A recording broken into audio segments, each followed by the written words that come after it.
სიახლე, მეტი სასიამოვნო ურთიერთობა, მეტი კულტურა. რადიო იმედის ეთერშია რჩეულების სახალხო შოუ 17-17. ქალბატონებო და ბატონებო, თქვენს წინაშეა კახა მიქიაშვილისა და ნიკოლოზ სულუკიძის ინტელექტუალური სამშაბათი.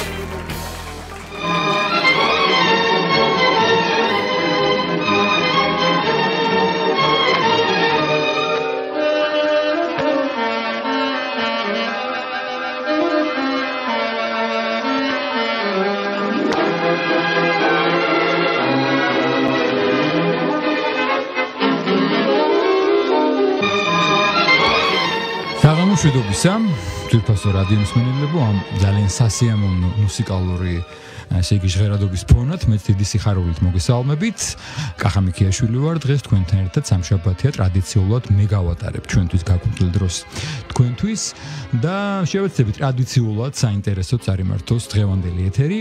21 მარტს გამოჩენილ ქართველ ხელოვანს, კინორეჟისორს, საქართველოს სახალხო არტისტს ბატონ მერაბ კოკოჩაშვილს დაბადებიდან 90 წელი შეუსრულდა და ცხადია ჩვენ გამოვეხმაურებოდით ამ თარიღს და ჩვენი დღევანდელი სტუმარი სწორედ ბატონი მერაბი გახლავს. ბატონო მერაბ, საღამო მშვიდობისა და განსაკუთრებული მადლობა მობრძანებისთვის და გილოცავთ ამ თარიღს, საიუბილეო თარიღს. ურმესი მადლობა.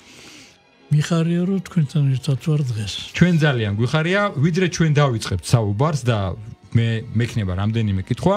მინდა საჯაროდ წავიკითხო მილოცვა სრულიად საქართველოს კათოლიკოს პატრიარქ ილია მეორის, რომელიც გამოქვეყნდა ოფიციალურად საპატრიარქოს გვერდზე და მე ხელთ მაქვს ორიგინალი, ამიტომ ახლა მე წავიკითხავ და მე საჯაროდ გადმოგცემთ, ესე იგი ეს იქნება ჩვენი საჩუქარი და საცხადია. დიდი მადლობა. საზოგადოებას გავაცნობ. ბატონ მერაბ კოკოჩაშვილს, დიდ პიროვნებას, ცნობილ კინორეჟისორს, გამოჩენილ ხელოვანს და საზოგადო მოღვაწეს. ბატონ მერაბ კოკოჩაშვილს გულითადად ვულოცავთ დაბადების საიუბილეო თარიღს. თქვენ ბრძანდებით ჩვენი თანამედროვეობის უთვალსაჩინოესი წევრი. მრავალთათვის მაგალითის მიმცემი, თაობათა აღზრდელი.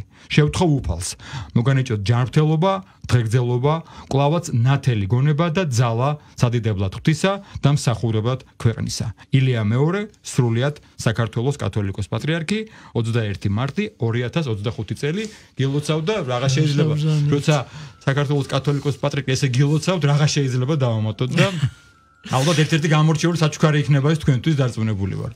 საოცარი საჩუქარია, უღრმესი მადლობა, იმიტომ რომ სწორედ ჩვენი უწმინდესის და უნეტარესის როგორ გითხრათ, იცით, იმდენი ღვაწლი აქვს საქართველოსთვის, რომ აი ჩამოთვლაც კი ძალიან რთულია. წიგნები არსებობს, სადაც ყველაფერი ეს ნათქვამი არის და მინდა დიდხანს იყოს ჩვენთან ერთად, საქართველოსთან ერთად, იმიტომ რომ ღრმად ვარ დარწმუნებული, მისი ჩვენთან ერთად ყოფნა არის საქართველოს ფეხზე დგომის ძალიან მნიშვნელოვანი, ასე ვთქვათ, ფაქტი. მადლობა მას ყველაფრისთვის და რომ გამიხსენა ამისთვისაც უღრმესი მადლობა. დიახ, დიდი მადლობა და ჩვენ ცხადია უერთდებით. ბატონო მერაბ, მოდით შევეცადოთ ჩვენთვის გაკუთვნილ დროში ერთგვარად გადავხედოთ თქვენს ცხოვრებას, მესმის რომ რთულია და ახლა ჩვენი დრო არ იძლევა საშუალებას, ბავშვობით დავიწყოთ. როგორ იყო თქვენი ბავშვობა? პერიოდი რთული იყო ქვეყნისთვის. მაგრამ ამბობენ რომ შეიძლება იმ ძალიან რთულ ჟამში მაინც ურთიერთობები სხვანაირი იყო. აი, როგორი იყო? რა გახსოვთ? საიდან გახსოვთ? ოდიდან გახსოვთ თქვენი ცხოვრება, თქვენი ცნობიერება? იცით, ბევრი ფაქტის მოგონება შეიძლება. როგორ გითხრათ, დედა იყო ჩემთვის დედაც და მამაც. იმიტომ რომ მამა რეპრესირებული იყო.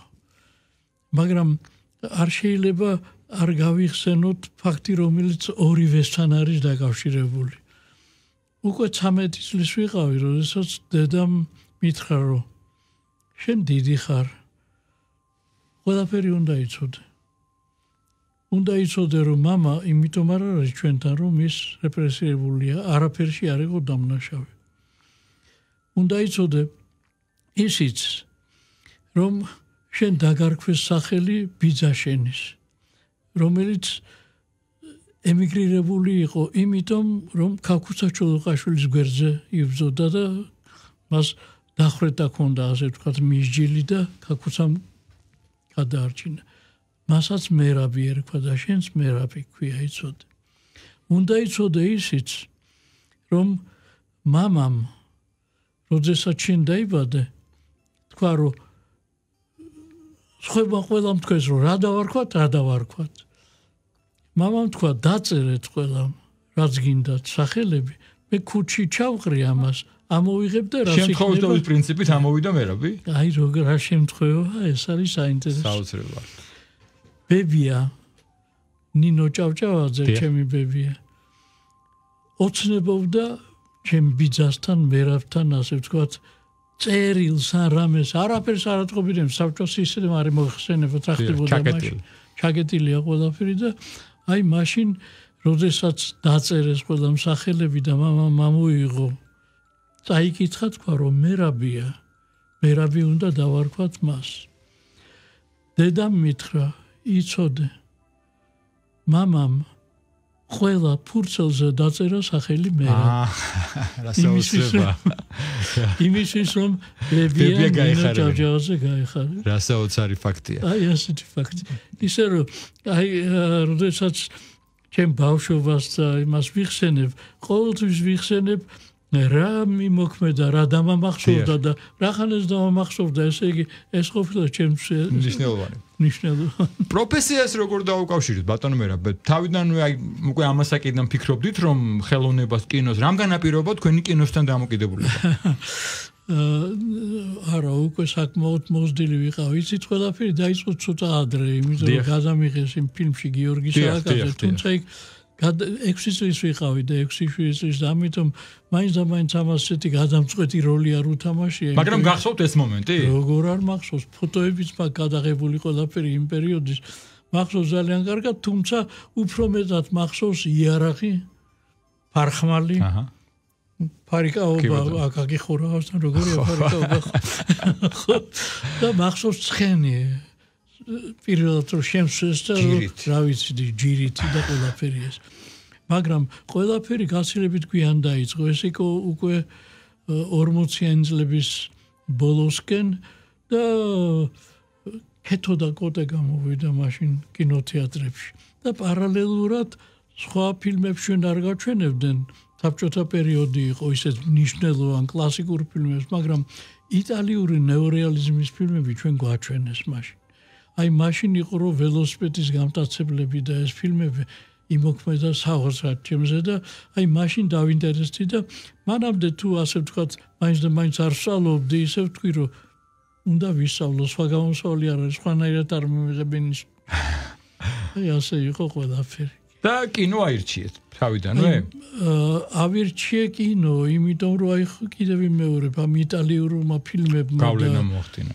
კეთო და კოტემ საოცრად იმოქმედა ჩემზე შემდეგ როცა დაიწყეთ სწავლა როცა უკვე ამ პროფესიაში გაერკვეთ მაყოფილი დარჩით არჩევანი თუ იყო ფიქრებით თუნდაც საწყის პერიოდში რომ შეიძლება სხვა პროფესია გინდოდათ თუ იმდენად მოიხიბლეთ რომ არც ყოფილა უნდავი გაწროება არა იცით ჯერ ეს ერთი არაჩვეულებრივი თაობა იყო მაშინ ინსტიტუტში და იქ სადაც ჩვენ ცხოვრობდით იმ საერთაშორისო იმას ქართულ კომუნას ეძახდნენ და ეს რუსეთ მოსკოვზეა საუბარი ხო? მოსკოვში ელდარ შენგელაე, ოთარ იოსელიანი, გიორგი შენგელაე, ბაადურ წულაძე, მიშა კობახიძე ყველას ჩამოსვლა ძალიან შესანიშნავი მართლა თაობა მაგრამ აი ყოველ საღამოს ან იყო ერთად ყოფნა ან რა ვიცი იყო ღვინო ყველაფერი იყო სიმღერა იყო განუწყვეტლი და თავისთავად ცხადია ამ უწყვეტად საუბარი იმის შესახებ დღეს რა იყო რა გააკეთე ან რა გაიგე ახალი და ასე შემდეგ აი მაშინ დაიბადა ყველაფერი ეს მაგრამ ამას ემატებოდა კიდე ერთი მომენტი რაც დაკავშირებულია როგორ გითხრათ ქართულ იდენტობასთან ალბათ იმიტომ რომ ქართველები ვიყავით ყველანი და ის რაც ხდებოდა ყველაფერი ქართული იყო ამიტომ იყო რომ ნუ ელდარ დიდი პორტფელი ქონდა სადაც კლდიაშვილის მოთხრობები იდო იმას თავისი ის ქონდა ოთარ იოსელიანს თავის ინტერესები და მეც და სწორედ ინსტიტუტში დაიბადა პირველი ჩემი ფილმი ხელმწიფელი რომელიც ვაჟა-ფშაველასთან არის დაკავშირებული ისე რომ აი ეს ერთად ყოფნა ამავე დროს პედაგოგების იცით ჩვენ ხო არ გვიჩვენებდნენ ნამდვილ ისეთ არც კლასიკურ არც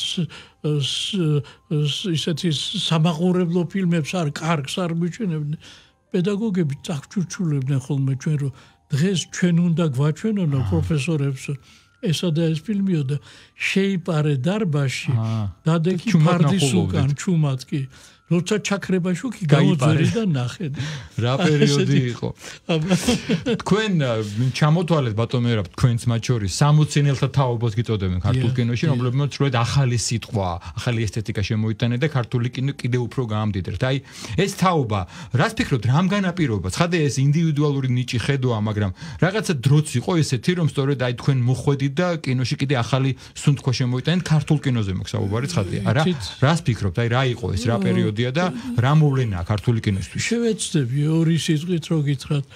ქართულ კინოს თავისი ასე ვთქვათ იდენტობა, თავისებურება ჯერ კიდევ 30-იან წლებში გაჩნდა და 20-იან წლებში ეს მუნჯ კინოში მოგიხსენებათ კლასიკოსები არიან კალატოზიშვილი, შენგელაია, ნიკოლოზი, კოტე მიხაბერიძე, ჩემი ბები ამას მთელი მსოფლიოს იმებში ასავლიან დღეს. 50-იან წლებში უკვე თენგიზ აბულაძის და რეზო ჩხეიძის მოსვლამ ძალიან ბევრი რამ განაპირობა ქართული კინოს დონის აწევასთან დაკავშირებით. და ის 60-იან წლები მე ვფიქრობ ყველაფერ ამასთან, რაც მაღალი პროფესიონალიზმი, რაც ასე ვთქვათ სიმართლესთან იყო დაკავშირებული, რაც 50-იან წლებში კვლავ დაიწყეს, იმიტომ რომ მანამდე ბევრი ტყუილი იყო კინოში. დიახ, აი ამას დაემატა კიდე ერთის ავტორისეული დამოკიდებულება, იცით, მე ასე მგონია, იმ ეროვნულობასთან, მაღალ პროფესიონალიზმთან, კინოს ცოდნასთან და ასე შემდეგ, რაც არის ყველაფერი, დაემატა სწორედ ეს. ყოველი მათგანი, აი ვინც ამ პერიოდში 60-იანებში მოვიდა, თუ თქვენ გადახედავთ, დაინახავთ, რომ ყველას აბსოლუტურად თავისი რაღაც თვისება, რომელიც გამოარჩევს არ გავს ერთმანეთს აბსოლუტურად. სხვადასხვანაირები არიან. ეს ქალბატონი ლანა იქნება, თუ ეს იქნება ოთარიოსელი, წარმოიდგინეთ, იყო შაშვი მგალობელი, როგორი ფილმი არის თქვა. ძალიან მიყვარს. ან ის რომ როდესაც ძალიან რთული იყო დაძლევა იმ წინაღობის, რაც ჩვენ ქონდა ბოლშევიკური ასე ვთქვათ კანონებიდან გამომდინარე, რა გზებს პოულობდნენ სხვადასხვა შემოქმედები ამ პერიოდში, რასაც საბოლოო ჯამში შემდეგ ქართული ფენომენი, კინოფენომენი უწოდეს ამას. ელდარ შენგელაიამ და ვთქვათ იგივე რეზო გაბრიაძემ, რეზო ჭეიშვილმაც ასევე მასთან ერთად, ასე იგავური ფორმა მოიფიქრეს, კაცო, ეს ხომ ძალიან საინტერესო. მიშა კობახიძე კომედიებს აკეთებდა, ეს ხომ ამავე დროს ქართული არის აბსოლუტურად, არა? აი ყველაფერმა ამან როგორც ან ჩამოაყალიბა ეს ქართული ძალიან განსხვავებულობა და ავტორის თვალსაზრისით თავისუფლება. თუმცა ეს ის პერიოდია, როცა თქვენ მოხვედით და თქვენი თაობა და დაიწყეთ და თქვენ ახლა რამდენიმე მაგალითი ახსენეთ, როცა ძალიან რთული იყო ცენზურას რო უწოდებთ და ალბათ ეს სირთულე შეგეხოს ყველა და თქვენც მათ შორის. როგორ ახერხებდით, რომ მაინც ამის მიუხედავად ადრე თუ გვიან დღისნებდეს ხედავდნენ ფილმები და სათქმელი ყოველთვის იყო ნათქვამი კარგად. ალბათ არ იყო ეს ფუფუნები, რომ გადამიღე რაც მინდა, გაუშვი როგორც მინდა, ეს იყო წნეხი, მუდმივი გასინჯვები, ალბათ მუდმივი. მე მინდა გითხრათ, რომ საქართველოა ეს. საქართველო, რომელსაც რესპუბლიკა ეწოდება, თუმცა აქვს თავისი ენა, რომელსაც ძალიან ებრძვიან, მოგიხსენებათ აბრძოლები იყო ყველაფერი ეს. თავისი თავისებურება და თავისი ეროვნული გარკვეული თვისებები და ბუნებრივია თუ გინდა აკეთო რაღაც სიმართლე უნდა აკეთო კაცო რაც არ უნდა მოხდეს უნდა დაძლიო ის სინაღობა რაც არსებობს და აქედან გამომდინარე სულად ყველა ჩვენგანი ცდილობდა ამის გაკეთებას მაგრამ ნუ დავივიწყებთ იმას რომ ჩვენ ხო ხელმძღვანელები ყავდა კინოსტუდიას დირექტორი ყავდა კინოცენტრს თავისი კინოკომიტეტს თავისი ხელმძღვანელი და ასე შემდეგ ისინიც პატრიოტები იყვნენ აქედან გამომდინარე მათაც უნდათ სიმართლე არ იყო ისე რომ არ უნდათ ეს აქედან გამომდინარე ვეძებდით სულ გზებს და როგორც საქართველოში ისე რუსეთში იმიტომ გწდებოდა ყველაფერი პირველ ეტაპზე თითქოს გაგვიმართლა იცით გაუმართლა ოთარ იოსელიანს, რომელმაც გიორგოვის თვე გადაიღო, მე იყო შაშვიფა გალობელი შესანიშნავი ფილმი. ოთარს მოუხდა წასვლა რასიზმ საქართველოსთან. მიშა კობახიძე ასევე უმძიმე სიტუაციაში იყო, იმიტომ რომ 71 თუ 72 წელი იყო, მიშა საერთოდ რეჟისორობა აუგზავნეს, წარმოგიდგენიათ თქვენ. აი ამ სიტუაციაში უნდა გვეპოვა ის, გინდა სიმართლე თქვა, უნდა ეძებო ეს სიმართლე და მთელი ეს ჩვენი ხელმძღვანელობის ნაწილის გვეხმარებოდა ამაში.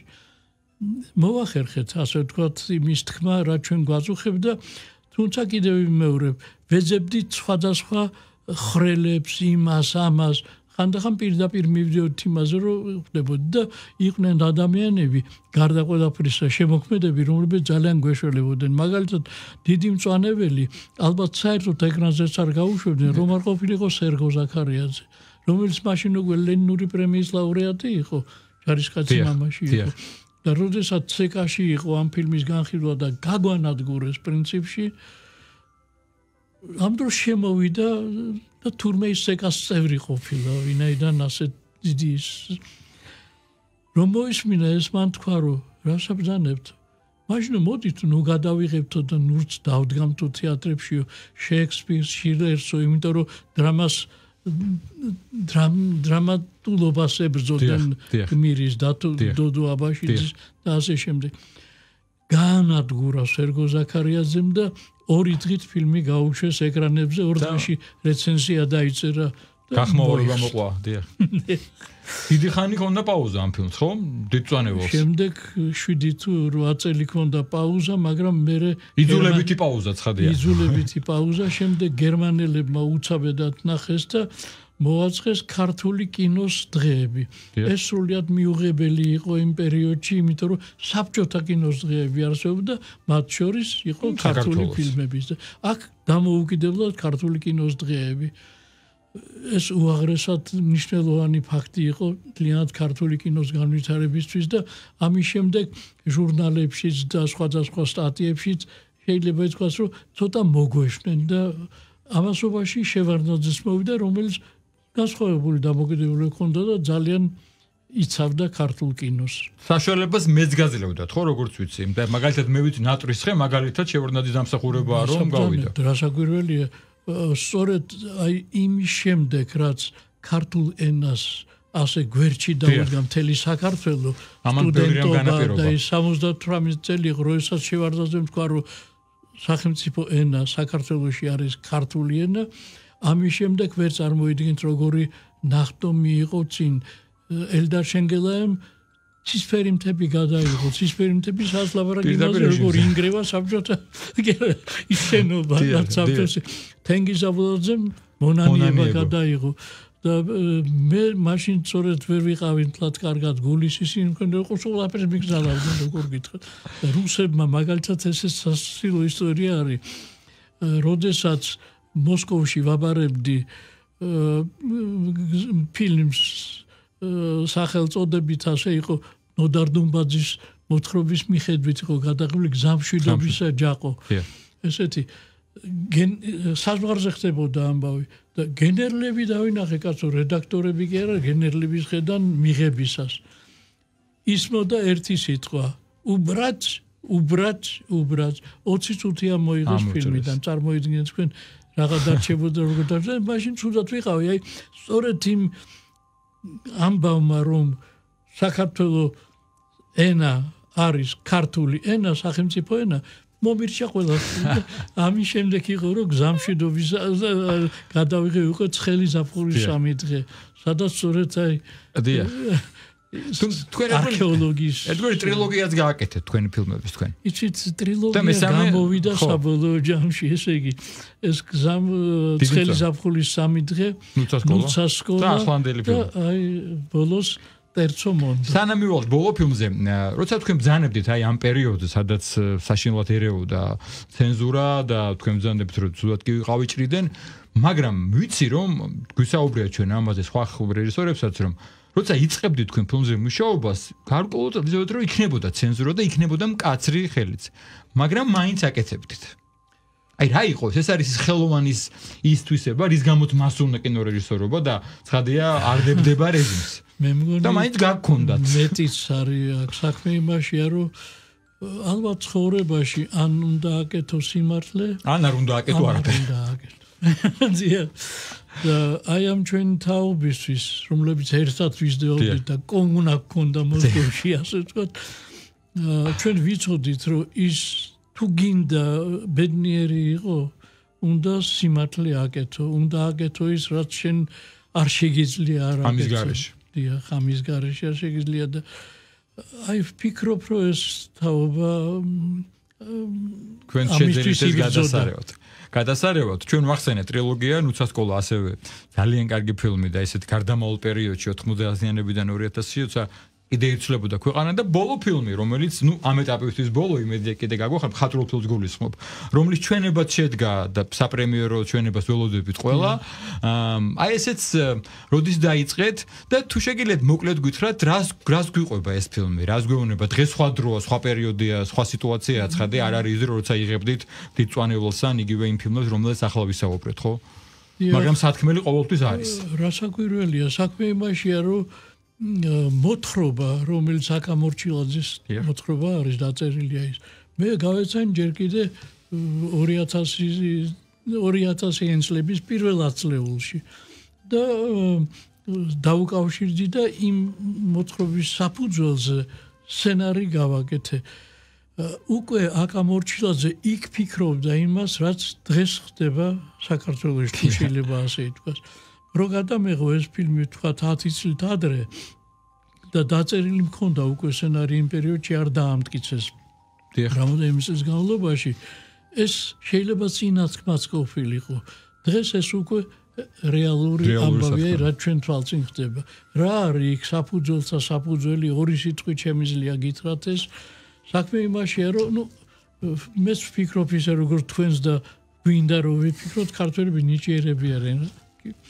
ხოდა ორი ადამიანი რომელიც ერთმანეთის მეგობარი იყო ბავშვობიდან შემდეგ დაუპირისპირდნენ თბილისის ომში და ერთი ევროპაშია უკვე და მეორე კიდე ჩავიდა მოხვდა ევროპაში აი ამ ორი ადამიანის დიახ ხდებიან ერთმანეთს ესპანეთში ხო?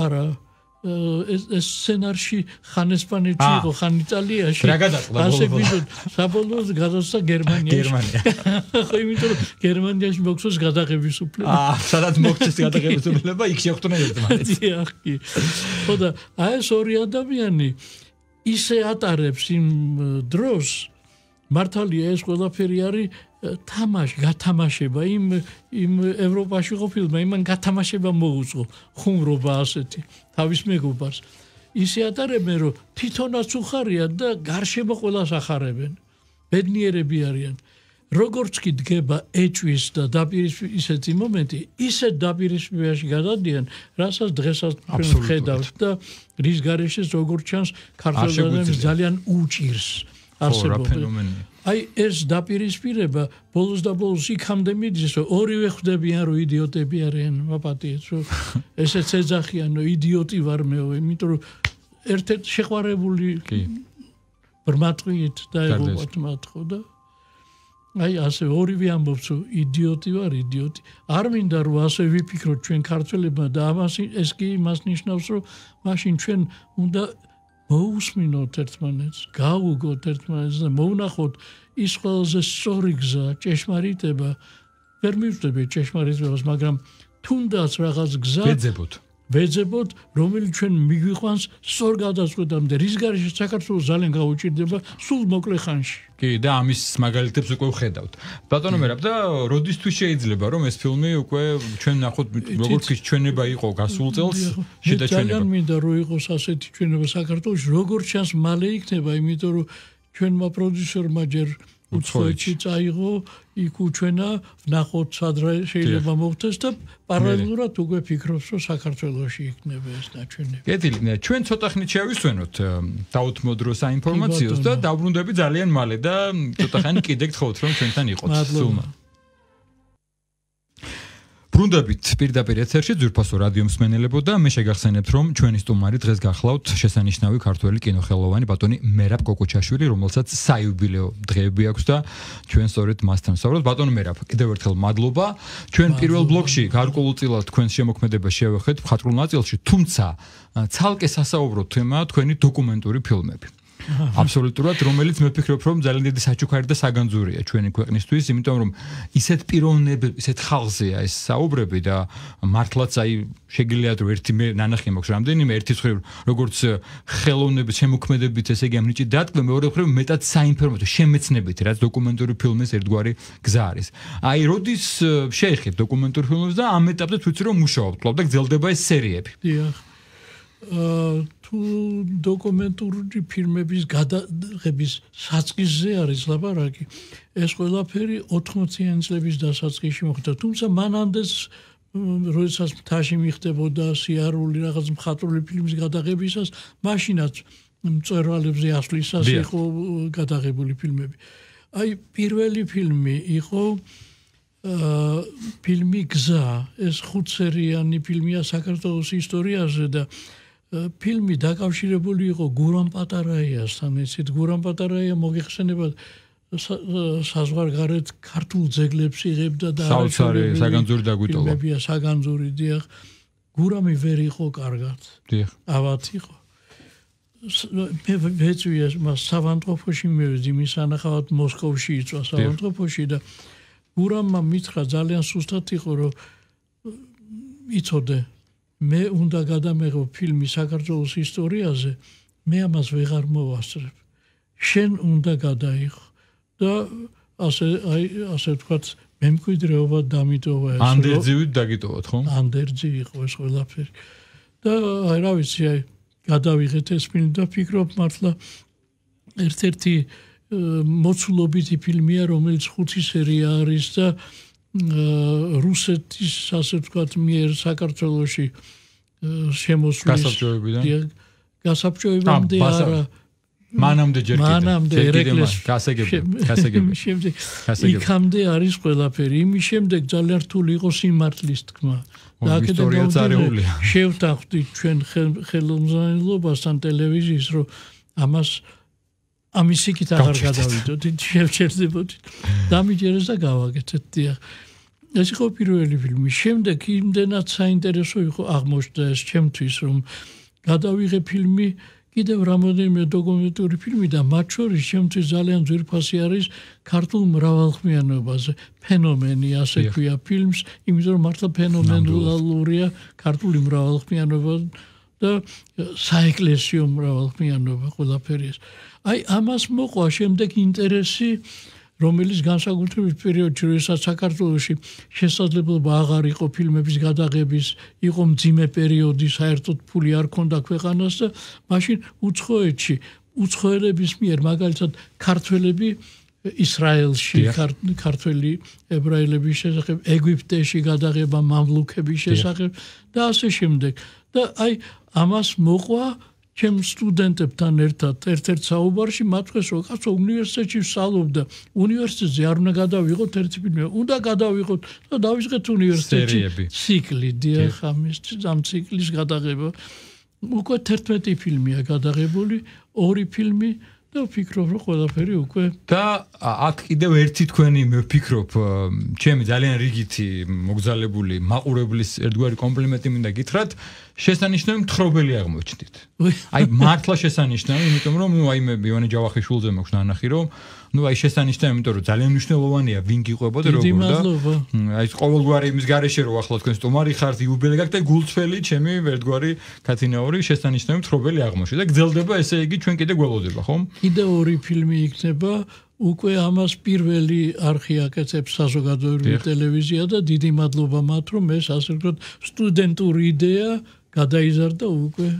კი ბატონო მერაბ არ შემიძლია არ გითხოთ უნდა ვისარგებლო შემთხვევით თანამედროვე ქართულ კინოზე საბედნიეროდ დღეს ჩვენ გვაქვს საშუალება რომ დაიძრა ნელ-ნელა ის 90-იანი პერიოდის რაღაც სტაგნაციას დაედო წერტილი და დაიწყო ახალი ხელოვანები წამოვიდნენ, საინტერესო პროცესებია თქვენ ცხადია თვალყურს ადევნებ და ჩართული ხართ პროცესში როგორ შეაფასებთ როგორია დღეს ქართული კინოს მდგომარეობა იცით მე სულ ველოდები რომ იქნება რაღაც ისეთი ნაბიჯი გადადგმული ქართულ კინოში რომელიც ისე როგორც 60-იანი წლები იქნებოდა თუ 30-იანი წლების საწყისი და ასე შემდეგ ახალ სიტყვას იტყვის და ახლებურად გამოჩნდება რაც აუცილებელია ეპოქას ყოველთვის მოაქვს თავის საწმელი ახლებურად ვფიქრობ რომ ეს მოხდება თუმცა ეს რომ მოხდეს ამისთვის საჭიროა ბევრი რამ რაც დაკავშირებული არის არამხოლოდ ტექნოლოგიურ მიღწევებთან და იმ ტექნოლოგიის გაზიარებასთან ციფრული იქნება ისეთი იქნება თუ ასეთი იქნება არამედ იმასთან რომ საშუალება გქონდეს ფინანსური შეძლო იმ ყველაფრის ასე ვთქვათ იმ დონეზე გაკეთება რასაც თანამედროვე აზროვნება კინოაზროვნება ითხოვს საქმე იმაშია რომ საჭიროა არა ვთქვათ სამაყურებლო და ისეთი ფილმები არამედ ის მრავალფეროვანი და სხვადასხვანაირი მიდგომა რაც დღევანდელ ქართველ ადამიანს ახასიათებს რაც ერთი მხრივ ეს არის შენი ბუნება ქართული და პლუს ამას ემატება ყველაფერი ის რაც დაკავშირებულია უკვე როდესაც 1 მილიონზე მეტი ადამიანია ევროპაში ცხოვრობს შეუძლებელია მის მიერ მოტანილი რაღაცა არ იყოს და არ იყოს ახალგაზრდას მიერ ნაგრძნობი განცდილი და შემდეგ ეკრანზე გამოტანილი კიდევ ვიმეორებ ამას სჭირდება საკმაოდ სერიოზული თანხა და ამას სჭირდება კინოს გაცილებით მეტი მოცულობით ასე ვთქვათ გადაღება იმიტომ რომ არ შეიძლება როდესაც სულ 6 თუ 8 მილიონია კინოზე დაფინანსება არა არ შეიძლება გადაიღო მხატვრულის დოკუმენტურიც მოკლემეტრაჟიანის დიდიც კლიპიც ანიმაციაც და ყველაფერი ეს შეუძლებელი არის გარდა ამისა მინდა დაუმატო ის ამბავი რომ კინოხელოვნება ისე როგორც საერთოდ ხელოვნება და საერთოდ კულტურა რომელშიც ხელოვნებას უზარმაზარი როლი აქვს და განათლება ნელ-ნელა ყველა მივდივართ იქით რომ ხდება საფუძველთა საფუძველი დამოუკიდებელი იდენტური თავისუფალი და განათლებული ცივილიზებული ქვეყნის თუ ჩვენ გვინდა ასეთი ქვეყანა ვიყოთ აუცილებელია ისევე როგორც დღეს ვთქვათ ეკონომიკაზე განათლებაზე დაიწყეს ჯანმრთელობაზე გამოყოფილია თანხები დიდი თანხა იყოს დადებული ამაზე იმიტომ რომ ჩვენ სრულიად განსხვავებული ქვეყანა ვართ როგორც ხარნა ვილაპარაკოთ გვაქვს ჩვენი ენა უღრმესი ისტორია გვაქვს ჩვენი ბუნება ჩვენი ნიჭიერება ჩვენი ლიტერატურა ფრთხილვალე რაც იყო მე-18 საუკუნიდან წარმოიდგინეთ თქვენ და ეს ყველაფერი არის ჩვენი იდენტობის შენარჩუნების საფუძველი. ამიტომ ღრმად ვარ დარწმუნებული იმ ნიჭიერებას, რომელიც ქართულ კინოშიც არის ისე როგორც ყველგან, ჭირდება გვერდზე დგომა და მაშინ საქართველო იქნება ცივილიზებული ქვეყანა.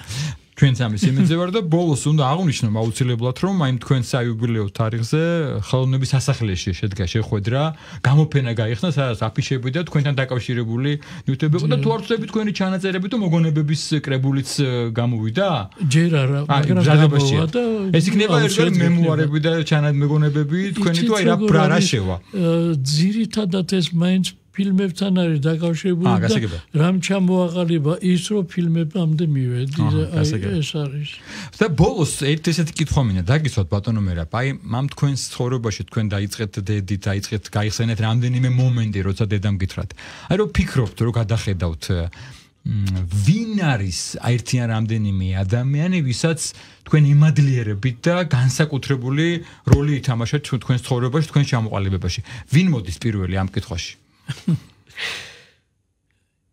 იცით ძნელი სათქმელია ვფიქრობ რომ აიმე დედა და მამა ვახსენე შესაძლებელია ის, მაგრამ არის კიდე რაღაც მნიშვნელობები, რომელიც ჩემთვის ძალიან გადამწყვეტია, რომელიც მე ფილმშიც კი გამოვიყენე, ჩემი ფილმის ცხელი ზაფხულის სამი დღის ფინალში.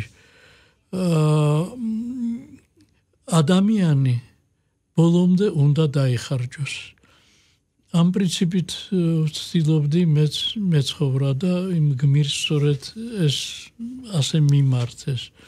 და მეორე პრინციპი კიდე, რომელიც არსებობს ასევე ეს სახარებაში, ბიბლიაში არის, ნუ იფიქრებ, რომ ხარ ბრძენი. კი ბატონო. შენი უღრმესი მადლობა ბატონო მერაბ, კიდევ ერთხელ გვინდა მოგილოცოთ თქვენი საიუბილეო თარიღი, გისურვოთ ჯანმრთელობა და გისურვოთ თქვენ და ვისურვოთ ჩვენ, რომ კიდევ თქვენს მიერ შექმნილი არაერთი ფილმი ვიხილოთ, იმიტომ რომ შესანიშნავ ფორმაში ხარ და მადლობა და გილოცავთ ჩვენი რადიოს სახელით. ძალიან დიდი მადლობა. მე კი მაყურებელ სვენელს ვეთქვი, რომ ჩვენი სტუმარი გახსნათ ბატონი მერაბ კოკოჩაშვილი, რომელსაც რამდენიმე დღის წინ გქონდა საიუბილეო თარიღი. მე გემშვიდობებით, ბედნიერ მშვიდობიან საღამოს გისურვებ და მომავალ შეხვედრამდე. ნახვამდის.